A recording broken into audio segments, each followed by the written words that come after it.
حدیثیں یاد کر لی اور اس پر عمل کیا، دوسروں تک پہنچانے کے ارادے سے 40 حدیث پڑھ لیا، بعثہ اللہ عالما یوم القیامہ، اللہ قیامت کے دن اسے عالموں کی صف میں اٹھائے گا۔ حضور فرماتے ہیں میں اس کے لیے شفاعت کروں گا، اس کے فیور میں گواہی دوں۔ تو آپ کوشش کیجئے کہ ہر محفل میں بیٹھے ہیں کم سے کم ایک حدیث ضرور یاد کر لیں۔ سبحان اللہ، ہر جلسے میں ایک حدیث ضرور یاد کر لیں۔ ایک حدیث بولے، ایک حدیث 40 جلسے میں بیٹھیں گے تو 40 حدیث یاد ہو جائے گی، 40 جلسے میں بیٹھیں گے تو 40 حدیث یاد ہو جائے گی، اور جب 40 حدیث یاد ہوئی تو قیامت کے دن آپ بھی مولانا کی جماعت میں اٹھائے جائیں گے۔ سبحان اللہ، سبحان اللہ۔ تو جو مولانا 25 سال مدرسے میں پڑھے اور عالم کہلائے ان کی عزت تو اپنی جگہ، اور آپ 40 حدیث یاد کرنے کے طفیل آپ بھی عالموں کی جماعت میں اٹھائے جائیں گے۔ سبحان اللہ، بغیر محنت کے عالم بن جائیے۔ تو آج اس کی محفل میں آج آپ کو 2 حدیث سناتا ہوں، اس کو غور سے یاد میں رٹواتا ہوں، آپ کو 2 حدیث میں رٹاتا ہوں، تقریر کروں گا 1.5 سے لے کے 2 گھنٹے تک، 2 گھنٹے تک سننا پڑے گا۔ سنیں گے نا آپ لوگ؟ بھاگیں گے تو نہیں، کوئی بھی بھاگیے گا تو پھر ہم تقریر بند کر دیں گے۔ غلام سرور صاحب بھی نہیں بھاگیں گے، یہ بھی بیٹھے رہیں گے۔ انہوں نے بولا کہ میں بیٹھ رہا ہوں پھر تقریر سن رہا ہوں، اور اس کے بعد پھر چونکہ شاعر لوگ تقریر نہیں سنتا۔ قیامت کا وہ دن جس دن بھائی بھائی سے بھاگے گا، بھائی بھائی سے بھاگے گا، اولاد والدین سے بھاگے گی، اور والدین اولاد سے بھاگیں گے۔ کوئی کسی کا پرسان حال نہ ہوگا، ہر آدمی اپنی فکر میں رہے گا۔ تب پتا چلے گا کہ کیوں بمبئی کلکتہ گھومے تھے دوسروں کے چلتے، کاش وہی ٹائم نکال کے سجدہ کیے ہوتے، تہجد پڑھے ہوتے، تو آج کوئی ساتھ نہ دے وہ سجدہ میرا ساتھ دیتا۔ سبحان اللہ، سبحان اللہ۔ تو جب سب کچھ لٹ جائے گا تب احساس ہوگا۔ تو اس وقت احساس ہونے سے کیا ہوتا ہے؟ جب تک ابھی زندگی ہے ابھی احساس ہو جائے، ابھی بندہ کی آنکھ کھل جائے، ابھی بندہ عبادت کرے۔ مرنے کے بعد تو بچہ 40واں میں 50 آدمی کو بلائے گا وہ راجنیتی کرنے کے لیے، تاکہ پورا محلہ جان جائے کہ باپ کے 40ویں میں انہوں نے فلاں مالدار کو بلایا ہے، فلاں مولانا کو بلایا ہے، فلاں صاحب ڈکیت کو بلایا، فلاں داروغہ کو بلایا۔ باپ کی محبت میں نہیں بلاتا 100% آدمی، ایک آدمی کوئی ہوگا 99% کے علاوہ ایک آدمی جو صرف باپ کی روح کو خوش کرنے کے لیے 40واں کرتا ہے، تو وہ آدمی نام نمود نہیں کرے گا۔ وہ تو رات کے وقت میں باپ کی قبر پہ جا کے رو کے دعا کرے گا، الہی میرے اس غریب باپ کو بخش دے جو گھر نہیں دیا ایمان کی دولت دے کے چلا گیا۔ تو جو بچہ باپ سے محبت کرتا ہے وہ باپ کی قبر پہ جا کے خود قرآن پڑھتا ہے، اور جو کٹسی نبھاتا ہے، رسم پوری کرتا ہے، وہ مدرسے کے 10 بچے کو بلائے قرآن پڑھوا دیتا ہے اور کہتا ہے تم 10 ختم کر دو۔ بتائیے 10 بچہ مل کے 10 ختم کرے گا؟ 10 بچہ 10 ختم کر سکتا ہے؟ یہ بچہ بھی بولتا ہے اچھا تم چالاک ہے 10 ختم کر دو، وہ ادھر سے گھوم کے آتا ہے بولتا ہے ہاں 20 ختم ہو گیا۔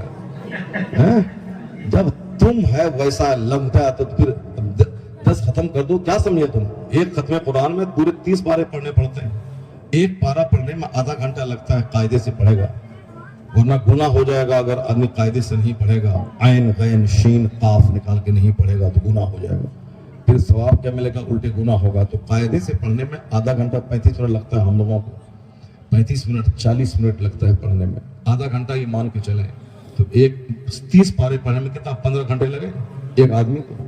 اور اگر 15 بچہ ہے تو کم سے کم 15 بچہ ہے اور ہر بچہ آدھا گھنٹہ 2 پارہ پڑھا تو 2 پارہ پڑھنے میں لگا 1 گھنٹہ، تو 1 گھنٹہ 15 بچہ پڑھے گا، قاعدے سے پڑھے گا، تب 1 ختم ہوگا، تب 1 ختم۔ وہ بولتا ہے 10 ختم کر دو، یہ بھی بولتا ہے کہ ہاں 10 ختم ہو گیا، جاؤ چل ہو گیا۔ تم اس کو ٹھگنا چاہتا ہے، یہ تم کو ٹھگنا چاہتا ہے، سب کو ٹھگنا چاہتا ہے۔ یہ باپ کی محبت میں نہیں ہے یہ سب۔ 10 بچے کو مدرسے سے بولا کر کے بولو کہ میرے گھر میں قدم رکھ دو، تم مصطفیٰ کے مہمان ہو، قدم رکھ دو، تمہارے قدم کی برکت سے میرے باپ کی بخشش ہو جائے گی۔ اسے قرآن مت پڑھواؤ، اس کو بولو تم قدم رکھ دو اور دسترخوان پہ جو میں کھانا کھلا رہا اس کو کھا لو۔ اب بالکل نفیس کھانا کھلائے، جو کھانا 5 اسٹار ہوٹل میں اربپتی نہیں کھلاتے ہیں دعوت ولیمہ میں، وہ کھانا کھلائیں اس کو. جب وہ کھانا کھائے گا کہ صاحب اتنی زبردست ضیافت تو کوئی نہیں کرواتا ہے، تو پھر جب وہ کھانے کو یاد کرے گا تب وہ دعا کرے گا. اور جب غائبانے میں دعا کرے گا تو وہ دعا قبول ہوگی، باپ بھی بخشا جائے گا اور تیری بھی حالت درست ہو جائے گی. یہاں تو چور اور ڈکیت کو لوگ بلاتے ہیں 40واں میں، جب تاکہ وہ ڈکیت ہم سے محبت کرے. یہ داروغہ جو دن بھر 24 گھنٹہ گالی ہی دیتا ہے، اس کو یہ ضیافت کھلا رہا ہے 40ویں کی. اس کی بریانی کھا کے داروغہ دن بھر گالی دے گا، اس کے باپ کو کیا ملے گا؟ یہ نیتا 24 گھنٹے جھوٹ بولتا ہے، ہم نے یہ کر دیا، ہم نے وہ کر دیا، کل پردھان منتری سے ملنا ہے، پرسوں گریہ منتری سے ملنا ہے، اب وہ ٹائم ملا ہوا ہے، جبکہ کچھ نہیں ملا ہوا ہے. آپ 10 آدمی گھیرے ہیں، وہ فون سے بولتا ہے کہ ہاں پردھان منتری جی میں کل آ رہا ہوں آپ کے ساتھ، میں وہاں پہ 5 اسٹار ہوٹل میں ناشتہ کروں گا. یہ سب آپ کو سنانے کے لیے بول رہا ہے، پردھان منتری سے کوئی لائن ہی نہیں اس کی، کوئی لائن، صرف آپ کو سنانے کے جھوٹ بولتا ہے. ایسے جھوٹوں کو جو آپ بلائیں گے کیا ملے گا؟ کچھ نہیں ملے گا. بلکہ اپنی اولاد سے امید مت رکھیے کہ مرنے کے بعد یہ قرآن خوانی کرے گا. سارا قرآن اپنی زندگی ہی میں پڑھ لیجیے، ورنہ یہ بچہ آپ کی ڈیڈ باڈی سے راجنیتی کرے گا. یہ داروغہ کو بولا کہ کھلا کے داروغہ سے کام نکالنے کے لیے 40واں کے بہانے اس کو کھلائے گا. تو آپ کی لاش پہ جو بچہ راجنیتی کرے وہ کیا آپ کا شبھ چنتک ہو سکتا ہے؟ اس لیے جتنا قرآن پڑھنا ہے زندگی میں پڑھ لیجیے، جتنا درود پڑھنا ہے مرنے سے پہلے پڑھ لیجیے، اور اتنا پڑھ لیجیے کہ بچہ قرآن خوانی کرے نہ کرے بخشش کے لیے آپ کا سجدہ کافی ہو جائے. کوئی تیجا کوئی 40واں کوئی نہیں کرے، کوئی بچہ وہ کرے اپنے حساب سے اور اپنی راجنیتی کی دکان چمکانے کے لیے کرے، آپ کو اس سے کوئی فرق نہیں پڑتا. آپ زندگی میں 2 لاکھ بار کلمہ شریف پڑھ لیجئے. آیا ہے حدیث پاک میں جو 1.25 لاکھ بار کلمہ شریف پڑھ لے اس کی بخشش کی امید ہے. سبحان اللہ سبحان اللہ. 1.25 لاکھ بار جو کلمہ شریف پڑھ لے. اور ایک روایت میں ہے کہ جو 70,000 بار کلمہ شریف پڑھے لا الہ الا اللہ محمد رسول اللہ صلی اللہ علیہ وسلم، 1.25 لاکھ بار زندگی میں پڑھ لیجیے. اور زندگی میں ڈاکٹر اقبال سے کسی نے پوچھا تھا کہ حضور یہاں تو غالب، ذوق، میر یہ سارے کے سارے شعراء ہیں، بڑے بڑے شاعر ہیں، مگر ان کے کلام میں وہ کھلبلاہٹ نہیں پیدا ہوتی ہے جو آپ کے ایک شعر میں موجود ہوتا ہے. آپ کا ایک شعر آگ لگا دیتا. آپ کی شاعری میں یہ تاثیر کہاں سے آئی؟ آپ کی شاعری میں یہ سینٹیمنٹ کہاں سے آیا؟ یہ امپریشن، یہ اثر کہاں سے آیا؟ ڈاکٹر اقبال نے کہا کہ میں نے 1.5 کروڑ بار حضور پہ درود بھیجا ہے. اللہ بولے سبحان اللہ. کتنا؟ 1.5 کروڑ بار. اب آپ جوڑے کہ 1.5 کروڑ بار درود کیسے پڑھا جا سکتا ہے؟ 1.5 کروڑ بار درود کیسے؟ ایگزامپل کے طور پر اگر ہم روزانہ 1000 بار رات میں 1000 بار دن میں اگر پڑھتے ہیں مان لیا جائے تو 2000 ہوا. ایک مہینے میں کتنا ہوگا؟ ایک مہینے میں 60,000. سال بھر میں کتنا ہوگا؟ سال بھر میں 1 lakh some thing 1,80,000 some thing, یعنی 60,000 ہوا ہر مہینے میں. اب 12 میں 12 کا 72 اتنا ہوا. 1 لاکھ 7,20,000 ہوا نا. اب 1 کروڑ کے لیے کیا سال چاہیے؟ 1 کروڑ 1 کروڑ کا مطلب ہوا 100 لاکھ. 16 سال 16 سال چاہیے. اور 1.5 کروڑ کے لیے چاہیے 20 سال. 20 سال چاہیے. اور ڈیلی جو پڑھے گا کنٹینیو 1000 بار رات 1000 بار دن تب ان کے لیے 20 سال چاہیے. اس بیچ میں بیماری ہے، پریشانی ہے، کچھ پرابلم ہے، تب کیا ہوگا؟ ڈاکٹر اقبال اس کا مطلب ہے وہ بچپن سے ہی درود شریف روزانہ 5000 یا 10,000 بار پڑھنا، انگریزی پڑھنا، کلاس کا کتاب پڑھنا، وہ اس کے علاوہ روزانہ 5 سے لے کے 10,000 بار درود وہ پڑھا ہے. تب جا کے وہ ہاتھ میں قلم اٹھا کے شاعری کے لیے نکلا ہے. تب اس درود پاک کی برکت سے شاعری میں وہ تاثیر پیدا ہوئی کہ پوری دنیا میں انقلاب برپا کر دیا. انقلابی شاعری دیوبندی بھی پڑھتا ہے کہ محمد سے وفا تو نے تو ہم تیرے ہیں، یہ جہاں چیز ہے کہ اللہ قلم تیرے. پڑھتا ہے دیوبندی بھی پڑھتا ہے، اور سنی بریلوی سب پڑھتا ہے. وہ بھی اس کو علامہ ڈاکٹر اقبال اسے کہتا ہے، ہم لوگ بھی اسے کہتے ہیں. حالانکہ وہ دیوبندی نہیں تھا، ڈاکٹر اقبال ٹنا ٹن سنی تھا. سبحان اللہ.